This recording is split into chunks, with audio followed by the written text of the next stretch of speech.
War રૂમમાં દેશ દુનિયા રાજ્યના અત્યાર સુધીના તમામ મોટા સમાચાર આપને બતાવીશું અને સૌથી પહેલા વાત કરવી છે એની કે જે અત્યારે આખા રાજ્યની અંદર ચર્ચાનો વિષય છે કે આખરે ઉનાળો ગયો ક્યાં। જી હા, આખરે બધા એ જ ચર્ચા કરે છે ને બારી ખોલોનું વાદળછાયું વાતાવરણ જ્યાં આગ વરસવી જોઈએ ત્યાં આગળ અત્યારે પાણી વરસી રહ્યું છે। શું ચોમાસું વહેલું આવી ગયું છે? ઋતુચક્ર બદલાઈ ગયું છે? આવા અનેક સવાલો છે લોકોના મનમાં અને હવામાન વિભાગ પાસે એના જવાબ પણ છે। જો કે કેમ થઈ રહ્યું છે એ સારી રીતે આપણે જાણીએ છીએ કે ગ્લોબલ વોર્મિંગ, ક્લાઇમેટ ચેન્જ વગેરે વગેરે વગેરે માણસે જે કર્મો કર્યા છે એ જ કર્મો અત્યારે માણસ ભોગવી રહ્યો છે અને એના જ પરિણામે આ ઋતુચક્ર બદલાયું છે। ખેડૂતોના માથે ઘાત છે અને બીજી બાજુ શહેરીજનોને રાહત છે કે ભાઈ ગરમીથી બચી રહેવા છે।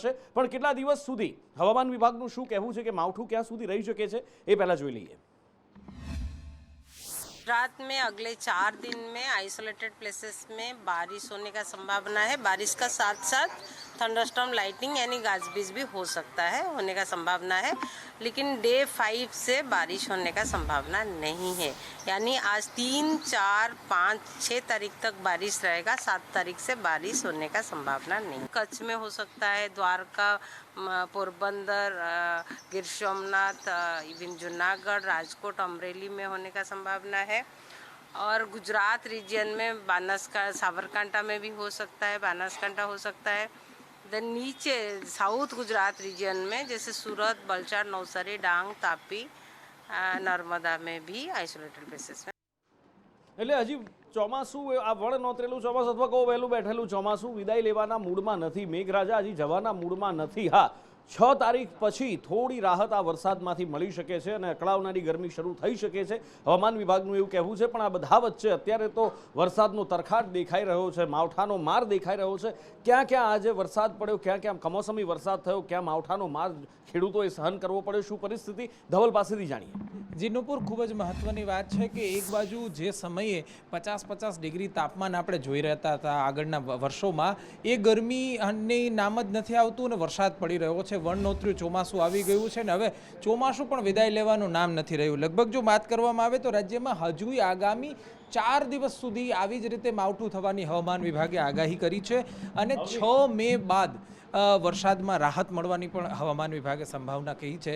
જો ખાસ કરીને મહત્વની વાત કરવામાં આવે તો સૌરાષ્ટ્રની અંદર હજુય કમોસમી વરસાદ પડવાની આગાહી કરવામાં આવી છે। ખાસ કરીને જિલ્લાઓની વાત કરવામાં આવે, દ્વારકા, સોમનાથ, પોરબંદર, રાજકોટ, અમરેલી, જૂનાગઢ અને ગીર સોમનાથ, આ બધા જ જિલ્લાઓમાં આગામી 4 દિવસ સુધી હજુય કમોસમી કહેર પડવાનો છે એવું હવામાન વિભાગે કહ્યું છે। તો મહત્વની વાત છે, ઉત્તર ગુજરાતના 3 જિલ્લાઓ છે જ્યાં સાબરકાંઠા, બનાસકાંઠા અને પાટણમાં માવઠાની આગાહી નોતરવામાં આવી છે। તો સાથે સાથે દક્ષિણ ગુજરાતમાં ડાંગ, નવસારી અને વલસાડમાં પણ કમોસમી કહેર પડવાનો છે। જોકે ખૂબ જ મહત્વની વાત છે કે આજે પણ સામાન્ય રીતે 2 દિવસ પહેલાં કરતાં ઘણો ઓછો વરસાદ પડ્યો છે, પરંતુ કમોસમી કહેરને કારણે જગતનો તાત તો પાયમાલ થઈ જ રહ્યો છે। બિલકુલ, અને ખેડૂતોના પાકનો સોથ વળી રહ્યો છે। સરકારી મલમની આશા હતી પણ ત્યાંથી પણ નમક જ મળી રહ્યું છે। પણ આ બધા વચ્ચે કેવી હાલત થાય છે જ્યારે વરસાદ પડે ત્યારે, ક્યાં ક્યાં વરસાદ પડ્યો અને આ વરસાદના કારણે શું પરિસ્થિતિ, ખેડૂતોની કેવી ચિંતાઓ વધી છે અને સાથે જ શહેરીજનોએ કેવો હાશકારો અનુભવ્યો છે, અવની પાસેથી જાણીએ। બિલકુલથી અનુપુર, આપણે જાણ્યું કે આગામી 6 તારીખ સુધી વરસાદની આગાહી કરવામાં આવી છે। 6 તારીખ પછી રાહત મળે તેવા સંકેતો દર્શાવવામાં આવ્યા છે, પરંતુ આપણે જોઈએ છીએ તારીખ પડે છે પણ ફરીથી આગામી 4 દિવસ માવઠાની આગાહી કરવામાં આવે છે। આજે ક્યાં ક્યાં વરસાદ પડ્યો છે તેના વિશે હું વાત કરું તો સૌથી પહેલાં સાબરકાંઠાથી શરૂઆત કરીશું। અરવલ્લી જિલ્લાના કેટલાક વિસ્તારોમાં વાતાવરણમાં પલટો આવ્યો હતો, જોરદાર પવન ફૂંકાયો હતો અને અમુક જે ગ્રામ્ય પંથકોમાં ધોધમાર વરસાદ વરસ્યો હતો અને ભારે પવન અને વાવાઝોડું પણ આવ્યું હતું। આ સિવાય રમાડ, મોટી પંડોલી, છીકારી, ઠેકવા સહિત જે વિસ્તારો છે ત્યાં ધોધમાર વરસાદ વરસ્યો હતો। અસહ્ય ગરમી વચ્ચે જે ગ્રામજનો છે, જે શહેરીવાસીઓ છે, તેમને ઠંડક તો મળી હતી। ઉત્તર ગુજરાતની વાત થઈ, હવે આપણે વાત કરીશું મધ્ય ગુજરાતની। તો કરજણ પંથકમાં બીજા દિવસે પણ છૂટાછવાયા જે વાદળો છે તે જોવા મળ્યા હતા। કયા કયા વિસ્તારોમાં તો કરજણ, કંડારી, ધાવડ સહિત જે બધા વિસ્તારો છે ત્યાં ભર ઉનાળે અષાઢી માહોલ જોવા મળ્યો હતો। આ સિવાય જો વાત કરું બનાસકાંઠામાં, તો બનાસકાંઠાના ઇકબાલગઢમાં પણ વરસાદ પડ્યો હતો અને આજકાલ લગ્નસરાની સિઝન ચાલી રહી હોય છે અને ઘણી બધી વખત જે ભારે પવન આવે છે તો લગ્નના જે મંડપો બાંધેલા હોય છે તે પણ ઉડી જવાની ઘટનાઓ પણ ખૂબ સામે આવી હતી। આ સિવાય ગીર સોમનાથની વાત કરી લઉં, ગીર સોમનાથમાં પણ વરસાદ પડ્યો હતો। અસહ્ય ઉકળાટ બાદ આ કમોસમી વરસાદ પડ્યો હતો। ખેડૂતોનો ચિંતાનો વિષય છે, પરંતુ શહેરીજનો છે તેમને થોડી ઠંડકનો અનુભવ કર્યો હતો, પરંતુ ખેડૂતોમાં જે ઉનાળુ પાક છે, બાગાયતી પાક છે, તેમાં નુકસાનની ભીતિ છે। તલ છે, બાજરી છે, ડુંગળી છે, રાઈ છે, આ બધા પાકોમાં નુકસાનની ભીતિ જોવા મળી રહી છે। બિલકુલ, નુકસાનની ભીતિ કહો કે પછી તલનો પાક તો જાણે નાશ થઈ ગયો છે, કારણ કે રાત જાત હોય છે છે, તલ છે, જીરું છે. જીરુંની તો જોકે હરાજી થઈ રહી છે, પણ એના પાકમાં પણ ઘણી બધી નુકસાની ખેડૂતોને વેઠવી પડી છે. પણ આ કમોસમી કહેર હજી અહીંયા અટકવાનો નથી. એક બાજુ કમોસમી કહેર અને બીજી બાજુ મોટી ચિંતાનો વિષય, એક મોટી આફત ગુજરાત તરફ આવી રહી છે. આમ જુઓ તો ભારત તરફ, ભારતમાંથી બંગાળ, બંગાળથી શરૂ કરીને છેક ગુજરાત સુધી એની અસર જોવા મળે એવી શક્યતા છે. હિન્દ મહાસાગરની અંદર કઈ આફત આકાર લઈ રહી છે, કિન્નરી પાસેથી જાણીએ. બિલકુલ નુપુર, મે મહિનાની શરૂઆત હજી થઈ છે અને ત્યાં જ હવે ચક્રવાતની દહેશત અત્યારે જોવા મળી રહી છે. ચક્રવાત મોજા આવી રહ્યું છે. 2023ની સાલનું પ્રથમ ચક્રવાત છે અને જે પૂર્વીય બંગાળ છે, દક્ષિણ પૂર્વીય બંગાળની ખાડીની અંદર આ ચક્રવાત અત્યારે સક્રિય થઈ રહ્યું છે. 6 મેના દિવસે સર્જાશે આ ચક્રવાત તેવી શક્યતાઓ અત્યારે સેવવામાં આવી રહી છે. ઉપરાંત જો મહત્વપૂર્ણ રીતે ભારતને આ ચક્રવાત અસર કરી શકે છે. ભારતમાં જે ઓડિશા જેવા રાજ્યો છે, જે તટીય રાજ્યો છે, એ તમામ રાજ્યોને આ ચક્રવાત અસર કરી શકે છે. ઉપરાંત મ્યાનમારમાં પણ આ ચક્રવાત પોતાની અસર વર્તાવી શકે છે અને ગુજરાતને પણ ક્યાંક ને ક્યાંક આ ચક્રવાતની અસર થઈ શકે છે. બિલકુલ, એટલે હજી તો આ ચક્રવાત આવશે, પછી એની અસરના ભાગરૂપે છેક ગુજરાત, રાજસ્થાન સુધી એની કેવી અસર દેખાય છે. વાદળછાયું વાતાવરણ રહેશે, ક્યારે આ માવઠાનો કહેર, ચક્રવાતનો કહેર ખતમ થશે. કદાચ હવે આનાથી ટેવાઈ જવું પડે એવું લાગી રહ્યું છે. કારણ કે મેં પહેલાં જ કહ્યું ને કે આપણા જ કરેલા અત્યારે આપણે ભોગવી રહ્યા છીએ અને કુદરત બરાબરનો બદલો લઈ રહી છે. પણ એની સાથે સાથે સરકારી મલમની સ્વાભાવિક રીતે ખેડૂતોને આશા હોય કે ભાઈ ચલો કુદરત અમારાથી રૂઠી છે, કંઈ વાંધો નહીં, પણ સરકાર તો અમારા પડખે બેઠી છે, અમારી માયબાપ છે સરકાર, અને માયબાપ તો ક્યારેય છોરુની સામે એવી રીતે નજર કફરી કરીને ન જોવે. પણ લાગે છે કે આ બધી વાતો હવે પોકળ સાબિત થઈ રહી છે. કારણ કે કેબિનેટમાં 1 મહિના પહેલાં સહાયની વાત થઈ હતી, 1 મહિનો થઈ ગયો, પણ હજી એ મલમની રાહ જોતા ખેડૂતોને જાણે કે મીઠું ભભરાતું હોય ઘા ઉપર એવું લાગી રહ્યું છે. આખરે ક્યાં અટકી છે આ સહાય, કેમ અટવાઈ ગઈ છે, પ્રતિક પાસેથી જાણીએ. નુપુર, આરંભે જ સુરત જેવી સ્થિતિ હાલ ભાજપ સરકારમાં જોવા મળી છે. જ્યારે પણ કમોસમી વરસાદ વરસતો હોય છે ત્યારે ખેડૂતોને સારું લાગે તેના માટે જાહેરાત કરવામાં આવતી છે કે જે ખેડૂતોને નુકસાન થયું છે તે નુકસાનની ભરપાઈ કરવામાં આવશે. જે પાકોમાં નુકસાન થયું તેનો સર્વે કરવામાં આવશે અને સર્વે કર્યા બાદ તેની ત્વરિત ચૂકવણી કરવામાં આવશે. આ તમામ શબ્દો ભાજપના મંત્રીઓના છે, પરંતુ જ્યારે પણ આ પ્રકારના સર્વે થતા હોય છે ત્યારે તેની ચૂકવણી કરવામાં વિલંબ થતો હોય છે. આ જ પ્રકારની સ્થિતિ હાલ જોવા મળે છે. કારણ કે 42,210 હેક્ટરમાં નુકસાન થયું હોવાનો સર્વે ભાજપની સરકાર તરફથી કરવામાં આવ્યો છે, મંત્રીઓ તરફથી કરવામાં આવ્યો છે અને તેમાં 33% સહાય ચૂકવવાની વાત કરવામાં આવી હતી. આ જે વાત કરવામાં આવી હતી તેના સર્વેના 1 મહિના બાદ હજુ સુધી ખેડૂતોને આ પાકનું સર્વે, જે નુકસાની સર્વે છે, ચૂકવાયો નથી. જેના કારણે ખેડૂતો હવે રાહ જોઈને બેઠા છે, મીટ માંડીને બેઠા છે ક્યારે સરકાર તેમને આ ચૂકવણી કરશે. પરંતુ હજુ સુધી સરકાર તરફથી કોઈ જવાબ નથી મળ્યો. ખેડૂતો છે તે સતત રાહ જોઈ રહ્યા છે, કારણ કે તેમને એક તો કુદરતનો માર પડી રહ્યો છે, બીજી તરફ સરકારે જે વચનો આપ્યા હતા તે વચનો પણ પૂરા ન થતા હાલ ખેડૂતોની સ્થિતિ અત્યંત દયનીય બની છે. બિલકુલ, એટલે આરંભી શુરા જેમ પ્રતિકે કહ્યું ખરી વાત છે. કારણ કે તમે જુઓ કે કઈ રીતના સર્વે માટેના આદેશ કરવામાં આવ્યા હતા, અધિકારીઓની રજાઓ કેન્સલ કરી દેવામાં આવી હતી. જ્યાં સુધી સર્વે ન થાય ત્યાં સુધી કોઈ અધિકારી કર્મચારીને રજા નહીં મળે અને એકદમ જબરજસ્ત માહોલ બનાવી દેવામાં આવ્યો હતો કે ભાઈ ખેડૂતોને તાત્કાલિક હવે તો સહાય મળી જ જશે. જો કે સુરેન્દ્રનગર જેવા કેટલાક જિલ્લાઓ હતા કે જે આખા જિલ્લા 33% વાળા ક્રાઇટેરિયામાં નહોતા બેસતા અને એમને રાતા પાણીએ રોવાની સાથે માથે પણ હાથ દેવાનો વારો આવ્યો કે અમને તો આ સહાય મળવાની નથી. પણ જેમને આશા હતી, જેમણે જોયું હતું કે સરકારે જબરજસ્ત સર્વે કરાયો છે અને હમણાં બસ સહાય હવે હાથ વેતમાં છે, પણ એ હાથ વેતની અંદર રહેલી સહાય જાણે કે હથેળીના ચાંદ જેવી અત્યારે તો આ ખેડૂતોને દેખાઈ રહી છે. હવે આ ખેડૂતોનું કોણ બેલી ક્યારે કેવી રીતે બનશે, ખાલી અન્નદાતા સુખી ભવ લખી દેવાથી ખેડૂતોને કદાચ મુશ્કેલીઓ દૂર નથી થતી, એ સમજવું પણ પડશે. પણ ખેર, આગળ વાત કરવી છે હવે મોસમ વેરી બની રહ્યો છે એની જ. સરકારની તો ઘણી બધી વાત થઈ. આશા છે કે જે વચન આપ્યું છે એ પાળશે અને સહાય પણ પહોંચાડશે. પણ ન ફક્ત ગુજરાત, આખા દેશની અંદર આવી પરિસ્થિતિ છે. ગઈકાલે આપણે જોયું કે 20 રાજ્યોની અંદર માવઠાનો કહેર આપણને જોવા મળ્યો હતો. 20 રાજ્યોની અંદર, એમાંય કેટલાય રાજ્યોની અંદર તો એવું જોવા મળ્યું કે જાણે બરાબર ચોમાસું બેસી ગયું હોય. અને ઉત્તરના રાજ્યોની જ્યાં વાત કરવી તો શું વાત, કારણ કે આ બાજુ હિમાચલ પ્રદેશ હોય કે આ બાજુ ઉત્તરાખંડ હોય, બધે જ મોસમ વેરી બનેલો છે અને ચારધામ યાત્રા અહીંયા અટવાઈ પડી છે. ચારધામ યાત્રાની અંદર સતત વિઘ્ન આવી રહ્યું છે. બરફનું તોફાન હતું અને શ્રીનગરમાં રોકાવા માટે લોકોને કહી દેવામાં આવ્યું. એની પહેલાં રજિસ્ટ્રેશન બંધ કરી દેવામાં આવ્યા. જ્યાં છે ત્યાં જ લોકોને રહી જવા માટે કહેવામાં આવ્યું. અનેકવાર એલર્ટ આપવામાં આવ્યા અને હવે ફરીવાર એ જ પરિસ્થિતિ જોવા મળી રહી છે. અહીંયા આગળ મોસમનો એ જ મિજાજ જોવા મળી રહ્યો છે કે અહીંયા આગળ યાત્રામાં સતત વિઘ્ન થઈ રહ્યું છે. કેદારનાથથી મારા સહયોગી સંવાદદાતા શૈલેષ પંડ્યા જોડાયા છે. શૈલેષ પંડ્યા પાસેથી જ ત્યાંનો ગ્રાઉન્ડ ઝીરો રિપોર્ટ શું છે એ જાણીએ. શૈલેષ.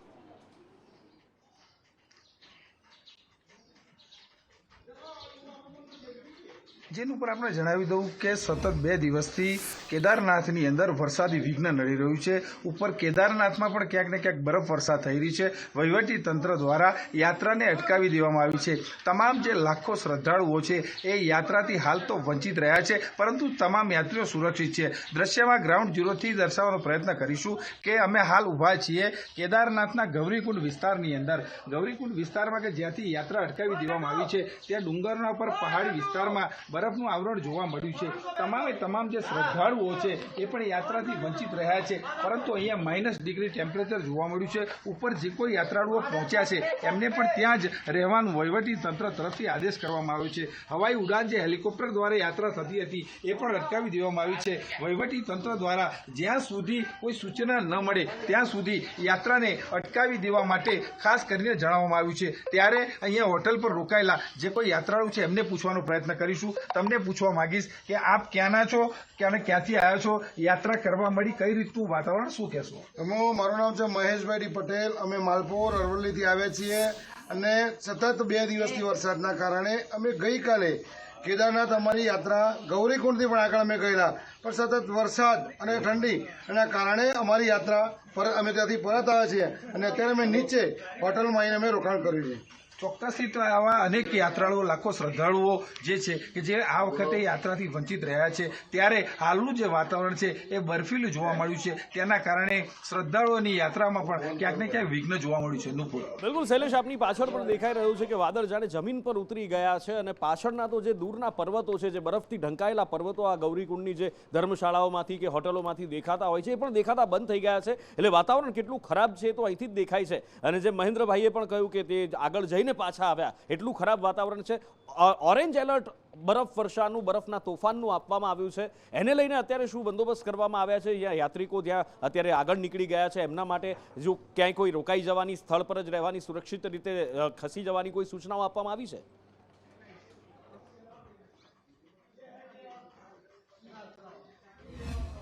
ચોક્કસથી નુપુર, જે લોકો યાત્રાળુઓ કેદારનાથ પહોંચ્યા છે એ લોકોને ત્યાં રોકાઈ દેવામાં આવ્યા છે. ત્યારે ચાલીને જે કોઈ યાત્રાળુઓ ઉતરી રહ્યા છે એ લોકોને પણ જે તંત્રએ ઓરેન્જ એલર્ટ આપ્યું છે, ત્યારે દર 500 મીટરે ઓક્સિજનની પણ વ્યવસ્થા કરવામાં આવી છે. મેડિકલની જે ટીમ છે એ ટીમને પણ ત્યાં તૈનાત કરવામાં આવી છે. ત્યારે આ બાજુના દ્રશ્યમાં હજુ પણ બતાવવા માંગીશ આપને કે સતત બરફનું આવરણ જોવા મળી રહ્યું છે. વહીવટી તંત્ર દ્વારા મેડિકલ ટીમને પણ એલર્ટ કરવામાં આવી છે. વારંવાર એનાઉન્સ કરી અને તમામ યાત્રાળુઓને સૂચના પણ આપવામાં આવી છે કોઈ પણ પ્રકારનું સાહસ યાત્રાળુઓ ન કરે, અને એ જે વહીવટી તંત્રની સૂચના મુજબ તમામ યાત્રાળુઓ પાલન પણ કરી રહ્યા છે. આપણા ગુજરાતમાંથી પણ લાખો શ્રદ્ધાળુઓ અહીંયા પહોંચી રહ્યા છે, પરંતુ કોઈને આ કેદારનાથના દાદાના દર્શન જાણે દુર્લભ હોય, એમનામાંથી નસીબમાં ન હોય, એ રીતના દ્રશ્યો સામે આવી રહ્યા છે. ત્યારે હજુ પણ આગામી 2 દિવસ સુધી વહીવટી તંત્ર દ્વારા સતત એલર્ટ અપાયું છે, જેના કારણે યાત્રામાં સતત વિઘ્ન આપણને જોવા મળી રહ્યું છે. નુપુર, સમગ્ર માહિતી બદલ આપનો આભાર. તો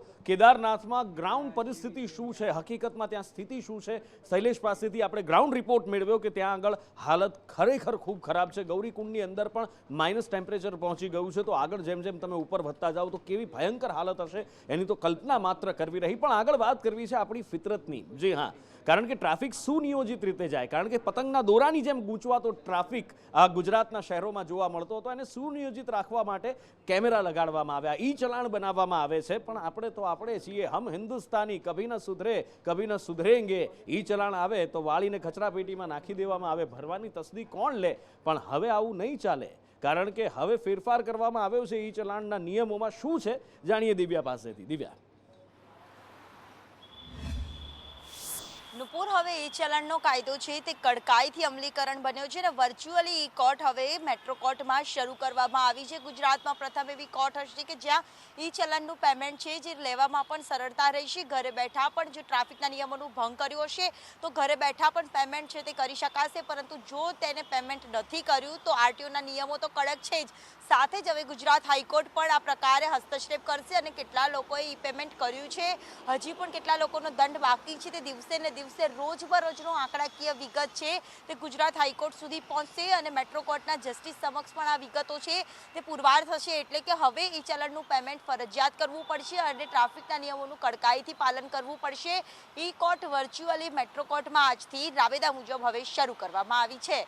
જોઈ લેજો, એકવાર સમજી લેજો, વિચારી લેજો કે ક્યાંક પછી પસ્તાવાનો વારો ના આવે, કારણ કે પછી લિસ્ટ લાંબુ બનશે અને પછી કાયદાનો દંડો પણ મોટો વિંજાશે. એટલે હજી પણ સમય છે, જો હોય તો ચેતી જજો. એકવાર ઓનલાઈન ચેક કરી લેજો કંઈ બાકી બોલે છે. જો બાકી બોલતું હોય તો જમા ઉધાર ઝીરો કરી દેજો, ઓનલાઈન પેમેન્ટ કરી દેજો. આગળ વાત કરવી છે આરોગ્ય વિભાગના સપાટાની. ગઈકાલે આરોગ્ય વિભાગે સપાટો બોલાવ્યો હતો રાજકોટમાં અને 1.5 ટન કરતાં વધારે એટલે કે 1600 કિલો નકલી પનીર, ડુપ્લિકેટ પનીર, જે સ્વાસ્થ્યને નુકસાન કરે એવું પનીર ઝડપી પાડ્યું હતું. અને બીજા દિવસે પણ આનંદની વાત એ છે કે આરોગ્ય વિભાગ હરકતમાં છે. ન માત્ર રાજકોટમાં પણ સુરતની અંદર પણ આરોગ્ય વિભાગ હરકતમાં છે. અને શું કાર્યવાહી કરવામાં આવી રહી છે તેને લઈને શું ફોલોઅપ લેવામાં આવી રહ્યું છે અને કાર્યવાહી દરમિયાન શું સામે આવ્યું છે, મયુર સરવૈયા પાસેથી જાણીએ. મયુર. બિલકુલ નુપુર, ગઈકાલે રાજકોટ આરએમસીના આરોગ્ય વિભાગ દ્વારા 1600 કિલો ભેળસેળયુક્ત પનીરનો જથ્થો જે છે તે ઝડપી પાડવામાં આવ્યો હતો અને ત્યારબાદ કાર્યવાહી જે છે તે ભાવનગરના શખ્સ ઉપર કરવામાં આવી હતી. એટલે કે જ્યાંથી ડેરી પદાર્થમાંથી જે આ જથ્થો લાવવામાં આવ્યો હતો તેમની સામે આરોગ્ય વિભાગ સતર્ક થયું હતું. જ્યારે સતત બીજા દિવસે રાજકોટ અને સુરતમાં બંને જગ્યાએ આરોગ્ય વિભાગ જે છે તે હરકતમાં આવ્યું છે. કારણ કે જે ગઈકાલે 1600 કિલો જથ્થો ઝડપાયો ત્યારબાદ રાજકોટની પનીર વેચતા અલગ અલગ વિક્રેતાઓની જે દુકાનો જે છે ત્યાં તેમજ ડેરી પ્રોડક્ટ છે તેમજ ડેરીઓ જે છે ત્યાં આરોગ્ય વિભાગ દ્વારા દરોડા પાડવામાં આવ્યા હતા અને તપાસ કરવામાં આવી હતી કે ત્યારે આવું કોઈ પણ હજી જે પનીર જે છે તે માર્કેટની અંદર વેચાઈ રહ્યું છે કે કેમ. તો સુરતમાં પણ આ જ પ્રકારે આરોગ્ય વિભાગ જે છે તેમના દ્વારા સુરભી ડેરીમાં દરોડા પાડ્યા હતા અને ત્યાંથી જે પનીરનો જથ્થો જે છે તે ઝડપી પાડવામાં આવ્યો હતો. તે સેમ્પલ માટે ગાંધીનગર મોકલી દેવામાં આવ્યું છે. 12 દિવસ બાદ જે છે તે સેમ્પલ આવશે ને 9 ટીમ બનાવી અલગ અલગ રાજકોટ હોય કે સુરત હોય બંને જગ્યાએ જે છે દરોડા પાડવામાં આવ્યા હતા. ઉલ્લેખનીય છે કે જે ભેળસેળયુક્ત પનીર જે છે તેમને લઈને અનેક સ્વાસ્થ્ય સાથે પણ ચેડા થઈ રહ્યા છે. ત્યારે રાજકોટ આરોગ્ય વિભાગ દ્વારા પણ વધુ જે છે તે તપાસનો ધમધમાટ શરૂ કર્યો છે. અને આગળ વાત કરવી છે મહારાષ્ટ્રની રાજનીતિની અંદર થયેલા મોટા ભૂકંપની. સુપ્રિયા સુલે જે પહેલા ધડાકા, 2 ધડાકાની વાત કરી હતી, એમાંથી પહેલો તો થઈ ગયો. શરદ પવારે કહ્યું કે તેઓ પાર્ટી અધ્યક્ષ પદેથી રાજીનામું આપે છે અને સાંજ પડતા આ રાજીનામું પાછું ખેંચી લેવાય એવી વાત પણ અજીત પવારે કરી. પણ જ્યારે નવો સૂર્યોદય થયો અને આ નવા દિવસનો નવો સૂર્યોદય કંઈક નવી વાત લઈને સામે આવ્યો અને એની અંદર અજીત પવારનું સ્ફોટક નિવેદન આવ્યું. એની સાથે જ રાજીનામાનો દોર ખબર નહીં હજી પણ એનસીપીની અંદર ચાલુ જ રહ્યો છે. આખરે શું થયું છે, શું થવા જઈ રહ્યું છે, શું થઈ શકે છે, મનીષ પુરોહિત પાસેથી જાણીએ. નુપુર દુશ્મન જે છે વિચારવાનું બંધ કરે ત્યાંથી ચાલુ કરે અને એનું નામ રાજનીતિ. અને આ જ રાજનીતિ મહારાષ્ટ્રની રાજનીતિમાં અત્યારે આપણને જોવા મળી રહી છે. કારણ કે શરદ પવાર જે પ્રકારે પાસા ફેંકી રહ્યા છે, 1990ના દાયકાની એક વાત નુપુર મારે તમને કહેવી છે કે બાલાસાહેબ ઠાકરે એક જબરદસ્ત આ જ રીતે પાર્ટીને તૂટતા બચાવેલી. જે રીતે શિવસેનાની સામે, બાલાસાહેબની સામે એમના પરિવારમાં પુત્રોની હસ્તક્ષેપનો આરોપ લાગ્યો અને ત્યારબાદ બાલાસાહેબને ખૂબ લાગી આવ્યું. કારણ કે શિવસેના એ પોતે જાતે બનાવેલી પાર્ટી હતી. આ દ્રષ્ટાંત હું તમને એટલા માટે આપી રહ્યો છું નુપુર કે એનાથી બાલાસાહેબ ઠાકરેના એ દ્રષ્ટાંતથી શરદ પવારની રાજનીતિને સમજવાની કોશિશ કરી શકાય છે. કારણ કે જે પ્રકારે બાલાસાહેબે કર્યું હતું એ જ પ્રકારે શરદ પવારે પણ આ જ પ્રકારના પાસા ફેંક્યા છે. પોતાના પુત્રી અને પોતાના ભત્રીજા વચ્ચેની જે ખેંચતાણ છે અને કાકા અને ભત્રીજા વચ્ચેની જે ખેંચતાણ છે એની સામે પોતાના રાજીનામાનું આ ઇમોશનલ કાર્ડ રમીને આખી પાર્ટી એક બાજુ રહી જાય ને અજીત પવાર બીજી બાજુ રહે એ પ્રકારની રણનીતિ ચાલી રહી હોવાનું સૂત્રો કહી રહ્યા છે. પરંતુ બીજી બાજુ અધ્યક્ષને નિમવાની જે આખી પ્રક્રિયા છે તેના માટે જે મોટા ચહેરાઓ છે, છગન ભુજબળ છે, પ્રફુલ્લ પટેલ છે, સુપ્રિયા સુલે છે, અજીત પવાર છે, આ બધા જ લોકોના નામ અત્યારે ચર્ચામાં છે. પરંતુ એક બેડો એવો છે કે જે રાજ્યની કમાન અજીત પવારને સોંપવામાં આવે તેવી માંગ કરી રહ્યો છે અને બીજી બાજુ સુપ્રિયા સુલે માટે ખુદ શરદ પવાર પોતે સોફ્ટ કોર્નર રાખી રહ્યા છે કારણ કે પોતાની દીકરી છે. હવે આ બધાની વચ્ચે જે સૌથી મોટી વાત આવી છે કે રાજીનામાનો દોર શરૂ થઈ ગયો છે. પાર્ટીમાંથી કેટલાક રાજીનામા પડી રહ્યા છે. એક ધારાસભ્ય પણ પોતાનું રાજીનામું આપી દીધું છે. એટલે ક્યાંક ને ક્યાંક શરદ પવારનું આજનું જે સવારનું નિવેદન હતું નુપુર, એમાં તેઓ પણ કહેતા હતા કે હવે મારે એક મોટા પ્રમાણમાં જે જુવાળ ઊભો થયો છે, કાર્યકર્તાઓની એક એવી ઈચ્છા છે કે હું રાજીનામું પાછું લઉં. અને આ જ પ્રકારે બાલાસાહેબે પણ 1990ના દાયકામાં આવું જ કરેલું. જ્યારે બવંડર ઉઠ્યું ત્યારે આખી મુંબઈ જામ થઈ ગઈ હતી, લોકો રસ્તા પર આવી ગયા હતા અને બાલાસાહેબે સિમ્પથી લઈને પોતાનું રાજીનામું પાછું ખેંચી લીધું હતું અને પાર્ટીને બચાવી લીધી હતી. એટલે આ પ્રકારની રાજનીતિ સાથે મહારાષ્ટ્રમાં અત્યારે એક જબરદસ્ત જે એનસીપી પોતે બનાવેલી છે શરદ પવારે, એ કાકા અને ભત્રીજા વચ્ચેનો જે જંગ છે, જંગમાં હવે જોવાનું એ રહેશે કે આગે હોતા હે ક્યા, કે અજીત પવાર કે સુપ્રિયા સુલે. બિલકુલ. અને આગળ વાત કરવી છે, આખી દુનિયાની નજર ભારતના એક સુંદર રાજ્ય ઉપર છે અને એ છે ગોવા. કારણ છે શાંઘાઈ કોર્પોરેશનની બેઠક, જી હા, કારણ કે એસસીઓની મિટિંગ આવતીકાલે થવા જઈ રહી છે. 4-5 2 દિવસ છે, જેમાં ભારતના વિદેશ મંત્રી તો સ્વાભાવિક રીતે રહેવાના છે. વિદેશ મંત્રી સ્તરની આ બેઠક છે, પણ પાકિસ્તાનના વિદેશ મંત્રી પણ આવી રહ્યા છે. શું વધુ વિગતો છે અજય પાસેથી જાણીએ. અજય. जी नुपुर, भारत की तरफ से न सिर्फ G20 देशों की अध्यक्षता की जा रही है, बल्कि इस साल एससीओ के जो सदस्य देश हैं उनकी भी अध्यक्षता की जा रही है. पिछले हफ्ते रक्षा मंत्रियों की बैठक दिल्ली में आयोजित की गई थी, लेकिन अब जो गोवा में 2 दिनों की जो बैठक है वो विदेश मंत्रियों की होने वाली है. इसमें 8 सदस्य देश हैं एससीओ के, जिसमें भारत, रूस और चीन के साथ साथ पाकिस्तान के भी विदेश मंत्री शामिल हो रहे हैं. लेकिन इस पूरी बैठक में न सिर्फ जो रूस और यूक्रेन के बीच युद्ध चल रहा है, उसमें दुनिया में तनातनी की स्थिति है, उस पर चर्चा की जाएगी, बल्कि चीन की जो विस्तारवादी नीति है उस पर कहीं न कहीं चर्चा की जाएगी या उस मुद्दे को उठाया जाएगा. और साथ ही साथ अफगानिस्तान में जो आतंकवाद का केंद्र बना हुआ है उस पर भी चर्चा की जाएगी. लेकिन बिलावल भुट्टो आ रहे हैं और खास करके 2011 के बाद पहली बार जो पाकिस्तान के विदेश मंत्री हैं वो भारत आ रहे हैं.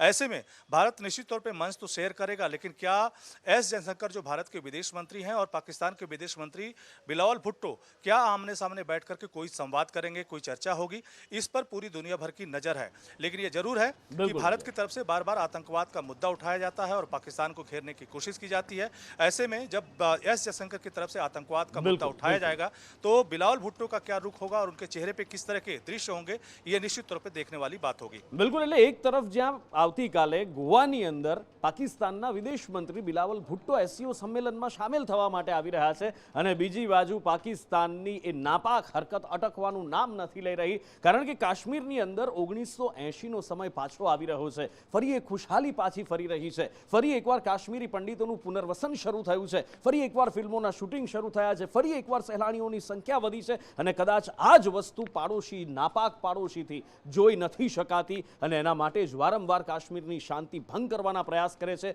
ફરી એકવાર કંઈક પાકિસ્તાન આવું કરવા જઈ રહ્યું છે, જેની ભનક સુરક્ષા એજન્સીઓને લાગી ગઈ છે. શું છે જિગ્નેશ પાસેથી જાણીએ. જિગ્નેશ.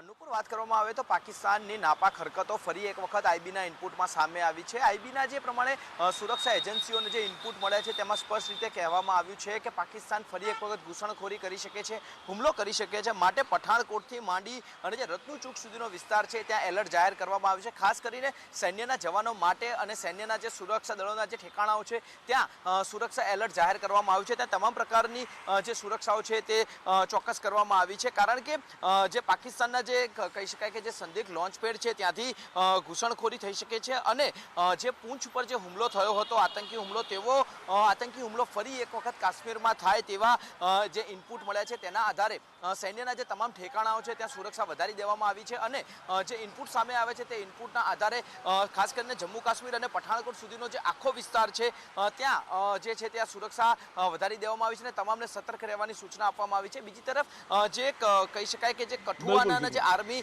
પબ્લિક સ્કૂલ છે તેમાં પણ આજે આ જ ઇનપુટના આધારે રજા આપી દેવામાં આવી હતી, અને હવે આ ઇનપુટના આધારે આગામી સમયમાં પણ સુરક્ષા વ્યવસ્થા વધુ ચોક્કસ થશે. અને આગળ વાત કરીએ પહેલવાનો એટલે કે રેસલર્સની ન્યાયની માંગણીની. છેલ્લા 11 દિવસથી ધરણા પર બેઠા છે. એવું નથી કે આ પહેલી વાર બેઠા હોય, 3 મહિના પહેલા પણ બેઠા હતા, તેમની માંગણી ન સંતોષાઈ, ન્યાય ન મળ્યો, ફરી ધરણા પર બેસવું પડ્યું છે. સુપ્રીમની અંદર સુનાવણી પણ થઈ છે, પણ તેમ છતાં ધરણા ચાલુ છે. એક જ માંગ છે બ્રિજભૂષણનું રાજીનામું અને એમની ગિરફતારી. પણ આ બધા વચ્ચે પીટી ઉષાનું નિવેદન બળતામાં ઘી હોમવાનું કામ કરતું હોય એવું લાગી રહ્યું છે. જય પાસેથી વધુ વિગતો લઈએ. જી નુપુર, આપે જેમ જણાવ્યું એ રીતે કે પીટી ઉષાનું એ નિવેદન કે જે થોડા દિવસ પહેલાં આવ્યું હતું, વાત હતી કે આઈઓએ એટલે કે ઇન્ડિયન ઓલિમ્પિક એસોસિએશનની સમિતિની જ્યારે બેઠક થઈ હતી, અને એ બેઠકમાં પીટી ઉષાએ કહ્યું હતું કે પહેલવાનો જે રીતે રસ્તા ઉપર બેસી ગયા છે, તેમણે રસ્તા ઉપર બેસવાના કરતાં પહેલાં એસોસિએશન પાસે આવવાની જરૂર હતી, તેમણે અમારી સામે વાત રાખવાની જરૂર હતી, પરંતુ એ સમયે તેમણે વાત ન રાખી અને તેઓ સીધા રસ્તા ઉપર બેસી ગયા, જેની સામે પહેલવાનોએ પણ સામે જવાબ આપ્યો હતો. પરંતુ આજની એ મુલાકાત, આજે પીટી ઉષા ત્યાં પહોંચ્યા, એ ખૂબ જ મહત્વની એટલા સારું બની રહે છે કે આ નિવેદનબાજી બાદ જ્યાં એક તરફ પીટી ઉષા અને પહેલવાનો એકબીજાના આમને સામને આવી ગયા હતા, પરંતુ પીટી ઉષા જ્યારે આજે પહોંચ્યા ત્યારે તેમણે એક બીજું નિવેદન આપ્યું છે તરત જ ફેરવી તોડીને કે હું પહેલવાનોની સાથે છું, હું પહેલાં એથ્લીટ છું અને ત્યારબાદ બીજું કંઈક પણ છું. એટલે બજરંગ પુનિયાએ પોતાનું નિવેદન મીડિયાને આપતા એમ પણ કહ્યું હતું કે હવે પીટી ઉષા પહેલવાનોની સાથે છે.